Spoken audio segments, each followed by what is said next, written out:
कन्या राशि वालों, आप सभी का स्वागत करते हैं कन्या मंथन भिंड यूट्यूब चैनल में। बंधुओं, यह एक चीज पानी को अमृत में बदल देती है। माता लक्ष्मी की शुद्ध सकारात्मक ऊर्जा आपके जीवन में लेकर आती है। आपके पूर्ण दुख, दर्द, रोग, तकलीफें और कष्ट समाप्त कर देती है। जी हाँ बंधुओं, बस आपको करना यह है कि इस एक छोटी सी चीज को प्रतिदिन पूरे दिसंबर के महीने पानी में मिलाकर पीना है। उसके बाद जो जादू और जो चमत्कार आप महसूस करेंगे वह देखकर आपकी आंखें खुली की खुली रह जाएंगी। जी हाँ बंधुओं, और इस एक चीज की सबसे बड़ी शक्ति यह है कि जो जातक इसे रोज पानी में मिलाकर पीता है उसे एक अद्भुत मानसिक शांति और सुकून का एहसास प्राप्त होता है। उसे फिर जीवन के दुख, दर्द, कष्ट, परेशानियां किसी भी तरह से प्रभावित नहीं कर सकती हैं, क्योंकि ईश्वर की शुद्ध सकारात्मक ऊर्जा एक आवरण की तरह उसे चारों तरफ से घेर कर चलती है। जी हाँ बंधुओं, इस एक चीज का बहुत बड़ा शास्त्रीय विधान है। इसके प्रयोग प्राचीन काल में बहुत अधिक किए जाते थे, परंतु अब लोग इसके प्रयोग और इसके तौर तरीके सब भूल चुके हैं। आधुनिक समाज में लोग इतने अंधे हो चुके हैं कि अब वे ना तो पुरानी रीति रिवाजों को समझते हैं और ना ही उन्हें मानना चाहते हैं।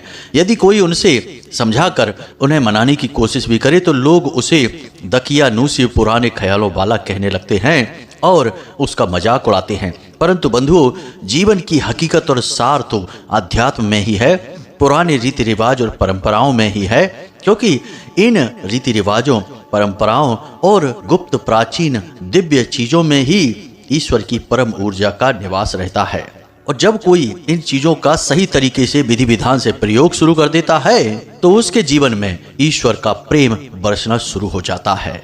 तो बंधुओं, आपको बस आज इस कार्यक्रम को पूरा देखना है, इस एक चीज के विषय में संपूर्ण ज्ञान हासिल कर लेना है, पूरे विधि विधान से फिर इस चीज को अपने जीवन में प्रयोग करना शुरू कर देना है।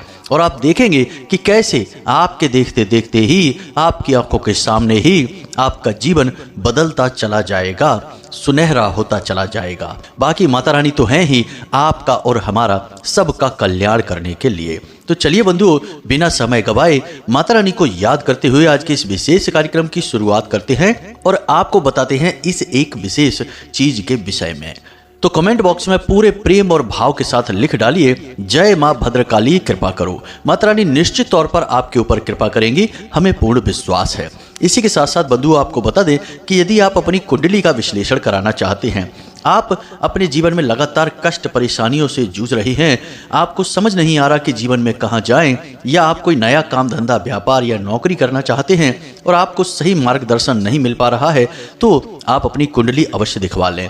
कुंडली दिखवाने के लिए आप वीडियो में दिखाए गए नंबर पर फोन कर सकते हैं और वहां से सारी जानकारी प्राप्त कर सकते हैं। जी हाँ बंधुओं, अब समय आ गया है जब आपके जीवन के संपूर्ण कष्टों का समाप्त होना निश्चित हो चुका है, क्योंकि माता रानी ने आपके जीवन के बदलने के, आपका उद्धार होने के संकेत दे दिए हैं। जी हाँ बंधुओं, तो चलिए आज के इस विशेष कार्यक्रम की शुरुआत करते हैं। तो बंधुओं, अब ध्यान से सुने। हर इंसान का यह सपना होता है कि वह अपने जीवन में पैसा कमाए, सुख सुविधाएं इकट्ठी करे और जीवन बड़े ही अच्छे ढंग से यापन करे। और इसके लिए हर इंसान शुरुआत से ही बहुत मेहनत भी करता है, अच्छी प्लानिंग के साथ कोई नौकरी करता है, कोई काम धंधे व्यापार की शुरुआत करता है, लेकिन कामयाबी सबको नहीं मिलती है। बहुत ही कम ऐसे लोग होते हैं, या यूं कहें कि 100 में से 2, 4, 5 लोग ही ऐसे होते हैं जो कि मन चाहा जीवन जी पाते हैं सुख सुविधाओं के साथ।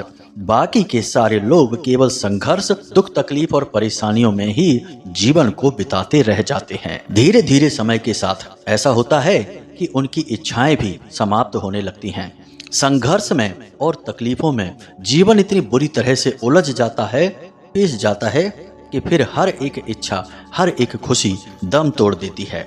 एक एक करके इच्छाओं को मारते मारते एक दिन वह समय आ जाता है जब सारा जीवन ही आंखों के सामने से गुजर जाता है और अंत में पता लगता है कि कुछ भी नहीं कर पाया, ना तो ढंग से जीवन ही जी पाए, ना ही इच्छाओं की पूर्ति कर पाए, और जिनके लिए जीवन में हमने मेहनत की, मजदूरी की और सब कुछ किया, वे लोग भी हमारी इज्जत नहीं कर रहे हैं। यानी कि सब कुछ समाप्त हो गया, जीवन ही बेकार चला गया। अब जानते हैं बंधुओं कि जो 2 4 5 लोग ऐसे हैं कि वे भगवान की कृपा प्राप्त कर लेते हैं, कामयाबी मिल जाती है उनको, धन दौलत भी उनके जीवन में भरपूर मात्रा में आ जाती है।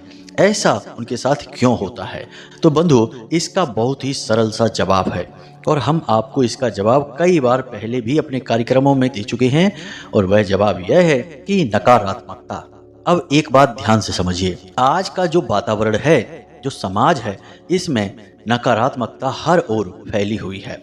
आप खुद ही विचार करके देखिए, आज के समय में लोगों के चर्चाओं के विषय कैसे होते हैं, जिसमें कि किसी न किसी की खिल्ली उड़ाई जा रही है, किसी न किसी को नीचा दिखाया जा रहा है, किसी की बुराइयां चुगलियां की जा रही हैं।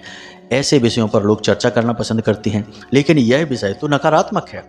आज के समय में वृत्तियां लोगों की कितनी खराब हो गई हैं। समय को खराब करना, जुआ, शराब, वेश्यावृत्ति और तरह तरह के नशे आदि में डूबे रहना।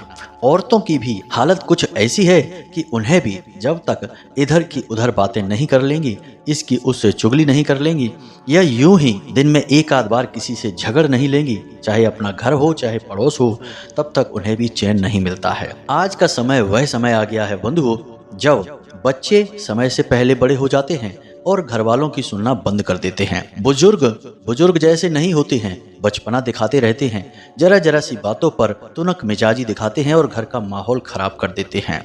और जिनके ऊपर काम की जिम्मेदारी है, वे अपने काम को ठीक ढंग से या तो कर नहीं रहे हैं और या फिर करना चाहते हैं तब भी कर नहीं पा रहे हैं। यानी कहने का मतलब यह है कि आज का यह जो संसार है, पता नहीं कुछ ऐसा हुआ है जिसकी वजह से चारों तरफ से नकारात्मकता से घिर चुका है। इसीलिए आप कभी कभी न्यूज चैनलों पर भी ऐसी ऐसी खबरें देख लेते होंगे जिन्हें देखकर यकीन ही नहीं होता कि कोई इस प्रकार के अपराध कैसे कर सकता है। यह सब नकारात्मकता की वजह से है। अब यहाँ इतनी नकारात्मकता है समाज में, इसी वजह से इतनी परेशानियां भी हैं। अब यहाँ पर जिनके पास पैसे रुपए धन दौलत नहीं है, वे तो सुखी हैं ही नहीं, उनको तो 50 तरीके की तकलीफों ने घेर रखा है। लेकिन जिन लोगों के पास धन दौलत रुपए पैसे हैं भी, वे भी बेचैनी में जी रहे हैं, सुकून से सो नहीं पा रहे हैं, खाना भी खा नहीं पा रहे हैं। 50 तरीके की तकलीफों ने उनको भी घेर रखा है, क्योंकि उनका पैसा भी शुद्ध तरीके से उनके पास नहीं आया है और वे भी इस नकारात्मक वातावरण से प्रभावित हो रहे हैं। तो कहने का मतलब यहाँ पर यह है बंधु कि आपको अपने आसपास, अपने घर का संपूर्ण वातावरण सकारात्मक बनाना होगा। यदि आप यह कार्य कर पाने में असफल रहते हैं तो आप चाहे कोई भी उपाय कर लीजिए, कितनी ही पूजा पाठ कर लीजिए, आपके पास ना तो कोई सुख सुविधा होगी, ना ही आपकी मेहनत का आपको फल मिलेगा, ना ही भगवान की कृपा और आशीर्वाद आपको प्राप्त हो पाएगा। जी हाँ बंधुओं, तो अब आप यह कार्य कैसे करेंगे? प्रश्न तो यही उठता है कि नकारात्मक ऊर्जा को भगाना है और सकारात्मक ऊर्जा को जीवन में लेकर आना है। तो अब आप यह कार्य कैसे करेंगे, इसे आप ध्यान से सुनिए, फिर हम आपको इस एक चीज के बारे में बताएंगे। बंधुओं, यदि हम पहले ही आपको इस एक चीज के बारे में बता दें और आप इसका प्रयोग कर भी लें, तब भी इस बात के कम ही गुंजाइश है कि यह आपके ऊपर ठीक से कार्य करेगी, क्योंकि वातावरण तो नकारात्मक ही है। आप सकारात्मकता की एक गोली खा भी लेंगे तो उससे क्या हो जाएगा, वह गोली भी अपना कार्य नहीं कर पाएगी। तो आपको वातावरण सुधारना है। अब वातावरण सुधारने के लिए हमारे शास्त्रों में 3 विधियां हैं, तीनों को अपनाना पड़ता है।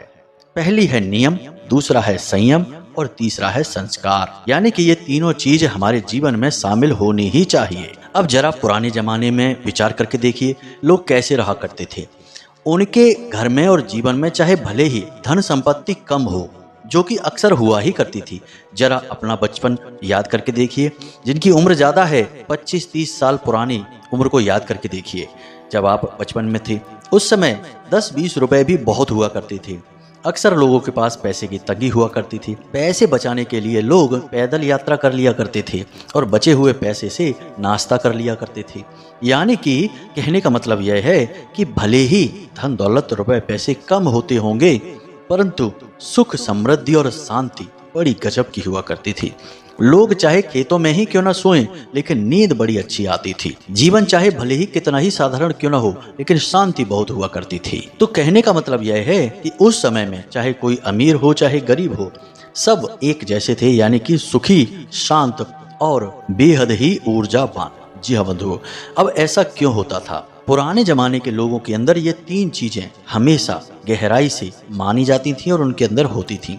जैसे कि नियम, तो पुराने समय में लोगों को समय से कार्य करने की आदत हुआ करती थी। सोने का समय का नियम होता था, जागने का नियम होता था, खाने पीने का हर बात का नियम होता था जो फिक्स रहता था। उसी प्रकार संयम, यानी अपनी इंद्रियों पर भी संयम हुआ करता था। जब जिस चीज का मन किया तब वो नहीं करना है, यानी कि नियंत्रण, सेल्फ कंट्रोल। उसके बाद संस्कार, और संस्कारों की तो हम बताएं ही क्या कि पुराने जमाने में कितने संस्कारी लोग हुआ करते थे। हर एक का सम्मान करना, बड़ों के सामने बड़ी ही सभ्यता के साथ बात करना, और बड़ों के अंदर भी संस्कार होते थे कि छोटे बच्चों के सामने क्या कहना है क्या नहीं कहना है। कोई गलत बात यदि कहनी है, किसी को कुछ अनाप शनाप ही कहना है और आसपास कोई बच्चे हैं तो उन्हें भगा दिया जाता था, बच्चों भागो यहाँ से। और जब बच्चे चले गए उसके बाद बात करनी है। तो बड़ों के भी संस्कार, छोटों के भी संस्कार। इसी वजह से शांति थी, सुकून था और वातावरण भी सकारात्मक था।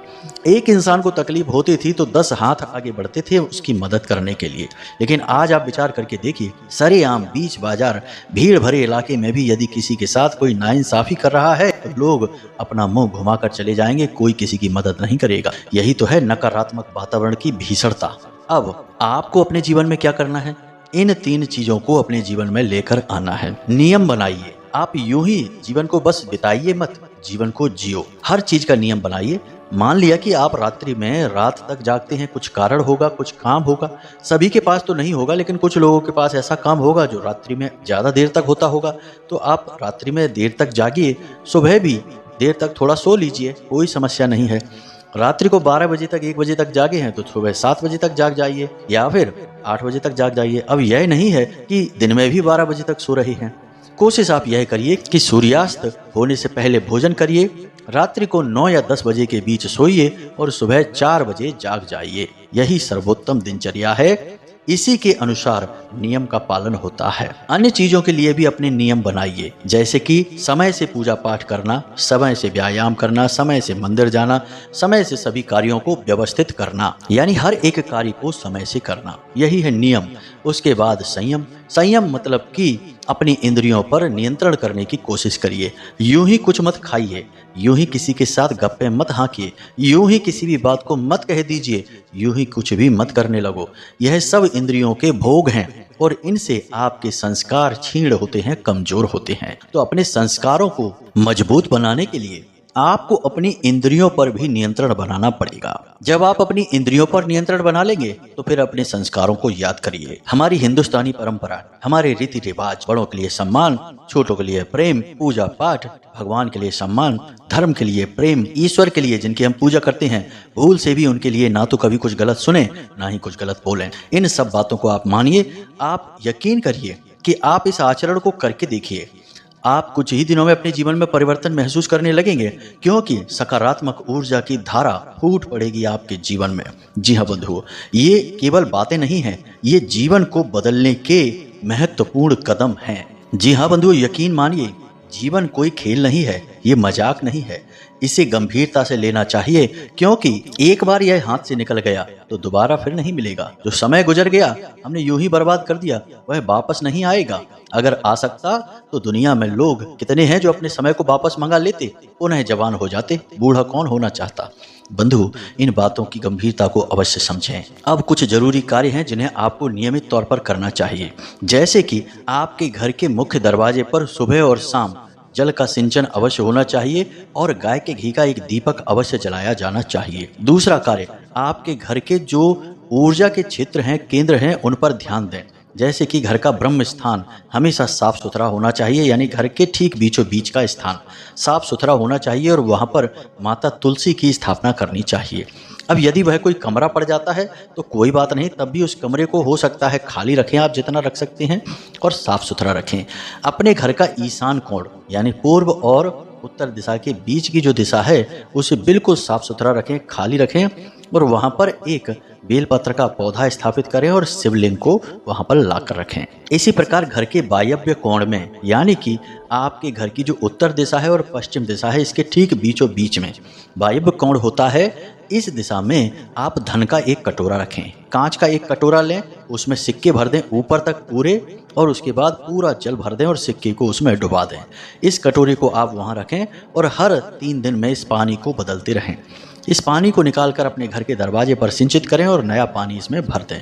इसे धन का कटोरा कहते हैं। इससे माता लक्ष्मी प्रसन्न होती हैं और पैसा चुंबक की तरह खिंचकर आपके जीवन में आएगा। इसी के साथ साथ बंधुओं, आप अपने घर के हर एक कोने में एक एक लौंग का जोड़ा रखें, यानी 4 कोनों में 4 जोड़े हो गए। अब हर 3 दिन में आप इन जोड़ों को इकट्ठा करें और अपने घर के दरवाजे के बाहर थोड़ा सा कपूर लें किसी कटोरी में या प्लेट में और उसके ऊपर इन लौंगों को रखकर जला दें। इससे आपके घर की संपूर्ण नकारात्मकता बाहर निकल जाएगी। साथ ही साथ अपने घर में जो पानी होता है पोंछा लगाने वाला, उस पानी में थोड़ा सा नमक अवश्य मिलवा दें, समुद्री नमक मिलवाएं। आप जिस पानी से स्नान करते हैं उस पानी में भी थोड़ा सा समुद्री नमक और थोड़ी सी चुटकी भर जरा सी हल्दी अवश्य डालें। इससे आपके ऊपर की नकारात्मकता, आपके घर का नकारात्मक वातावरण सब समाप्त हो जाएगा। और एक बात बंधु, हफ्ते में एक बार जिन भी देवी देवता में आपकी आस्था है उनके नाम से, उनके किसी विशेष मंत्र से एक हवन अवश्य कर दिया करें। हवन इतना शक्तिशाली होता है कि इसे सीधे देवता ग्रहण कर लेते हैं। हर एक आहुति देवताओं के लिए होती है और देवता अत्यंत कृपा करते हैं जिस घर में हवन होता है। तो हफ्ते का एक दिन आप रखिए जिस दिन आप हवन करिए। मान लीजिए माता भद्रकाली में आपकी आस्था है तो माता रानी के नाम से हवन करिए, शनिवार के दिन करिए रात्रि में। अब आप इस हवन को करेंगे, इससे आपका घर पूर्ण रूप से शुद्ध सात्विक हो जाएगा, आपके जीवन में भी सकारात्मकता आ जाएगी। इन कार्यों को जब आप करेंगे और हमने जो आपको 3 बताए नियम उनको भी मानेंगे तो फिर आप तैयार हो चुके हैं। अब आप जिस काम को करेंगे उसमें सफलता मिलेगी, हर मेहनत का पूरा फल मिलेगा और दुनिया की कोई भी ताकत, बुरी से बुरी ताकत आपका बाल भी बांका नहीं कर पाएगी। अब हम आपको बताने जा रहे हैं उस एक चीज के बारे में जिसे आपको जल में, पानी में मिलाकर पीना है। कैसे पीना है, कब पीना है, सारी बातें बताएंगे। और एक क्रिया है जिसे करना है, फिर आप उसके चमत्कार खुद महसूस करेंगे और हमें कमेंट करके अवश्य बताना कि आपको इसका क्या लाभ हुआ। तो बंधुओं अब ध्यान से सुनिए। बंधुओं, जब आप सुबह सोकर जागते हैं उस समय यह क्रिया आपको करनी है। सुबह के समय आप एक लोटा, एक कोई बड़ा बर्तन पानी का, इतना पानी उसमें डालें जितना आप एक बार में पी सकते हैं। सुबह के समय तो लगभग सभी लोग अधिक से अधिक पानी पीते हैं। इससे शरीर भी शुद्ध होता है और बीमारियों का भी नाश होता है। तो अगर आप इस नियम को नहीं मानते हैं तो आज से चालू कर दीजिए कि आप जब सोकर जागे तो एक बड़ा बर्तन भर के पानी पूरा पिएंगे, खाली पेट, बिना कुल्ला किए, बिना कुछ भी किए, सीधे बस आप उस पानी को पिएंगे। अब आपको उसी पानी में इस चीज को मिलाना है। तो इसे ध्यान से सुनिए, क्या है यह चीज। इसके लिए आपको क्या करना है कि एक दिन पहले रात्रि में अपने पूजा घर में जाना है स्नान आदि करने के बाद, और माता लक्ष्मी या भगवान श्री हरि विष्णु की जो साथ में उनकी फोटो है या अलग फोटो है, उस फोटो के नीचे आपको तुलसी की एक पत्ती रखनी है और उस पत्ती पर आपको थोड़ी सी केसर या फिर हल्दी लगा देनी है। अब यह क्रिया आप कैसे करेंगे इसे आप ध्यान से सुनिए।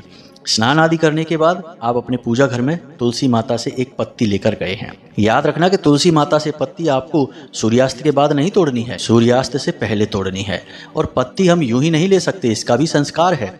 तो माता को एक सिक्का अर्पित करेंगे, चाहे वह 2 रुपए, 5 रुपए, 10 रुपए, चलने वाला सिक्का होना चाहिए, खोटा नहीं।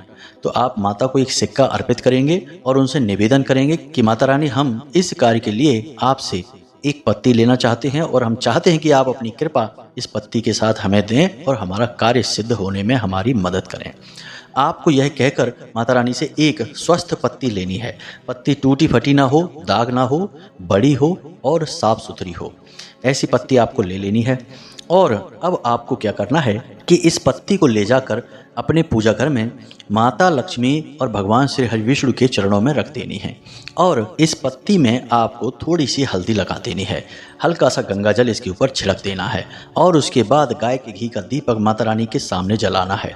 और माता रानी के सामने खड़े होकर ही आपको माता रानी के इस दिव्य मंत्र का 11 बार उच्चारण करना है। मंत्र आपको मोबाइल की स्क्रीन पर भी दिखाई देगा, जरा इसे ध्यान से सुने। मंत्र लंबा अवश्य है लेकिन बेहद ही प्रभावशाली और शक्तिशाली है, तो ध्यान से सुने। ओम श्रीम ह्रीम श्रीम कमले कमलालये प्रसीद प्रसीद श्रीम ह्रीम श्रीम ओम महालक्ष्मी नमः। मंत्र एक बार फिर से ध्यान से सुनिए। ओम श्रीम ह्रीम श्रीम कमले कमलालये प्रसीद प्रसीद श्रीम ह्रीम श्रीम ओम महालक्ष्मी नमः। इस मंत्र का आपको कम से कम 21 बार जाप करना है। अब गिनने की आवश्यकता नहीं है, बस यूं ही आप बोलते रहिए, अंदाजा लगा लीजिए। माला नहीं करनी है, बस मंत्रोच्चारण करना है। फिर जब मंत्रोच्चारण आपका पूरा हो जाए तो माता रानी से निवेदन करना है कि हे माता रानी, हम आपका स्वागत करते हैं अपने घर में, जीवन में, और हम चाहते हैं कि आप हमारे जीवन में आकर हमारी हर तकलीफ का हरण कर लें। भगवान की कृपा हमें प्राप्त करवाएं, हमारे जीवन में लेकर आएं। इस तरह से निवेदन करें और उसके बाद जब आपका मंत्र जाप हो जाए तो फिर आप उस पत्ती को उठाएं और उसके बाद उस पात्र में उस पत्ती को डाल दें रात्रि के समय ही, और उसे ढककर अपने सिरहाने रख लें जहां आप सो रहे हैं। और उसके बाद आप बेफिक्र होकर सो जाइए। जब सुबह आप सोकर जागेंगे तो उसी जल को आपको पी जाना है, पूरा पी जाना है। उस जल को बिल्कुल भी फेंकना नहीं है। और वह जो पत्ती आपने उसमें डाली है, उस पत्ती को भी आपको खा लेना है, चबा जाना है। इस प्रकार से आपकी यह क्रिया पूर्ण हो जाएगी। अब इस क्रिया का प्रभाव आपके ऊपर क्या रहेगा? पहले ही दिन जब आप इस क्रिया को करेंगे तुरंत आपकी मानसिकता बदल जाएगी, यानी कि माता लक्ष्मी की कृपा आपके जीवन में आएगी, भगवान की कृपा आपके जीवन में आएगी। और सबसे बड़ी बात कि माता तुलसी का जो प्रभाव है, जो शुद्ध सकारात्मक प्रभाव है, वह आपको तुरंत महसूस होगा। यानी जैसे ही आप इस पानी को पिएंगे, पानी पीते समय भाव मन में अवश्य रखें कि आप माता रानी की कृपा अपने अंदर ले रहे हैं, ग्रहण कर रहे हैं, कृपा आपके जीवन में आ रही है। जैसे ही आप इस पानी को पिएंगे तुरंत आपका सिर हल्का हो जाएगा, मानसिक शांति का आप एहसास करेंगे और आपको अपने आसपास का वातावरण अच्छा महसूस होने लगेगा, शरीर में हल्कापन महसूस होने लगेगा। किसी प्रकार का यदि आपके ऊपर तनाव है, दबाव है, तो आपको उसे सहने की शक्ति प्राप्त हो जाएगी। अब हो सकता है पहले दिन ऐसा ना लगे, लेकिन दूसरे तीसरे दिन से ही आपको ऐसा लगना शुरू हो जाएगा। पूरे भाव के साथ इस क्रिया को करें। क्रिया सरल अवश्य है, लेकिन बेहद ही शक्तिशाली है और प्राचीन है। पुराने जमाने में इसे बहुत किया करते थे लोग। यहाँ तक कि इस क्रिया का प्रयोग तो जल के पात्रों में भी किया जाता था। यानी जिस पात्र से पूरा घर पानी पीता है, उस घड़ी में, उस पात्र में तुलसी की पत्ती को डाल दिया जाता था, हल्दी या केसर लगाकर। फिर इसका प्रभाव पूरे घर के लोगों पर रहता था। जहां सुमति तहां संपत्ति नाना। जब आपकी मति ही सु हो जाएगी, यानी अच्छी हो जाएगी, तो संपत्ति तो आ ही जाएगी। तो यह हमने प्रयोग आपको बताया। पूरा जीवन को व्यवस्थित करने का तरीका आपको शास्त्रों की विधि के अनुसार बताया, प्रमाणों के साथ। तो चलिए बंधुओं, आज के इस कार्यक्रम को यहीं समाप्त करते हैं। उम्मीद करते हैं कि जो बातें हमने आपको बताई हैं उन पर आप अमल करेंगे और किसी परेशानी में नहीं फंसेंगे। साथ ही साथ अपने जीवन को एक अच्छे मार्ग पर लेकर जाएंगे, भगवतमय हो जाएंगे। बस यही हमारा उद्देश्य है। तो आज के कार्यक्रम पर यही विराम लगाते हैं। हमेशा हंसते रहिए, मुस्कुराते रहिए, सकारात्मक रहिए। और यदि कोई मन में प्रश्न आए तो वीडियो में नंबर दे रखा है, फोन कर लीजिए, मैसेज कर लीजिए, शंका समाधान हो जाएगा।